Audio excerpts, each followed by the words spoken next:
কি খাবা বলো? আমি কিছু খাবো না, তুমি তোমার জন্য অর্ডার করো। আরে সুলতানস ডাইনে অনেক কিছু আছে, কি খাবা দেখো। আমি মাত্র খেয়ে আসছি, পেট একদম ভরা, আমি কিছু খাবো না। তুমি একদমই তোমার জন্য খাবা না? করো। না।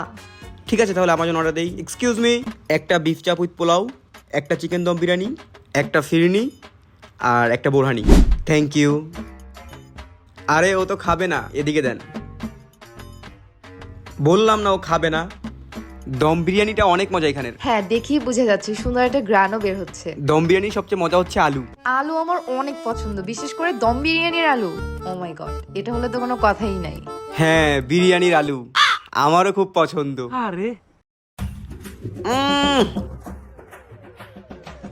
বেস্ট ভাই, অনেক মজা। তুমি তো খাইতে পারবা না, বাসা থেকে খেয়ে আসছো। আমি কি করি মাঝে মাঝে জানো, বাসা থেকে খেয়ে বের হই, তারপর আবার সুলতান ডাইনে এসে খাই। তাই না? আমিও এটা করি। আবার কি করি জানো, পেট ভরা থাকলেও সুলতান ডাইনের এই বোরহানিটা এসে খাই। এটা পেট ভরা থাকলেও খাওয়া যায়, তাই না? হ্যাঁ হ্যাঁ হ্যাঁ, খোলো তো একটু। इतनी खुशी इतनी खुशी তোমার পেট ভরা না থাকলে তুমিও বোরহানিটা খাইতে পারতা। এটা খাচ্ছ না কেন? এটা দেখে মনে হচ্ছে এটা আরো বেশি মজা। হ্যাঁ, এটা তো খাইতে হবে চাপ দিয়ে। হ্যাঁ, চাপটা দাও তো একটু আমাকে। চাপটা দেখে মনে হচ্ছে অনেক বেশি স্পাইসি হবে, হ্যাঁ, মজা আমাকে দাও। হবে।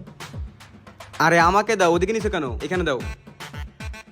পুরাটা পারবা খেতে একা? আমি টেবিলের সব খাবার একা খাইতে পারবো, তোমার তো আবার পেট ভরা। তুমি এত খাবার অর্ডার করছো, 2-3 জন শেয়ার করে খাওয়া যায় কিন্তু চাইলেই। আমার একটা টিস্যু লাগতো, টিস্যু কই? টিস্যু এই যে, এই নাও। খাবার না ওয়েস্ট করতে হয় না, তুমি মনে হয় না এতগুলো খাবার একা খেতে পারবা। তুমি কোনো চিন্তা করো না সুশ্রী, এই চাপ আমি দুইটাও খাইতে পারি। क्या रे भिक मंगिया क्या देख रहा है এটা জাফরানি বাদামের শরবতটা না? হ্যাঁ হ্যাঁ, বাদামের যখন শরবত। অনেক বেশি মাথা ব্যথা করবে এই শরবতটা খাবা। ঠিক আছে। আমার এখন একটু মাথা ব্যথা করতেছে। মাথা ব্যথা করতেছে? হ্যাঁ। তাহলে যাও তুমি নিচে গাড়িতে যেয়ে বসো। না, এখানে ঠিক আছে, বাতাস আছে। শুধু শুধু তুমি খাইলা না, বাসা থেকে খেয়ে আসলে কি হয়, খাওয়া যায় ঠিক আছে। যেই খাবার দিছে 3 জন মিলে খাইতে পারতাম, তুমি খাও নাই দেখে আমার কষ্ট করে সব খাইতে হইছে। কি ব্যাপার, তুমি কথা বলতেছো না কেন? এতক্ষণ তো অনেক কথা বলছো। বাসায় যাব আমি। কেন, কি হইছে? এখানে ভালো লাগছে না, উঠো। বাসায় যাব। বাসায় চলে যাবা? হ্যাঁ।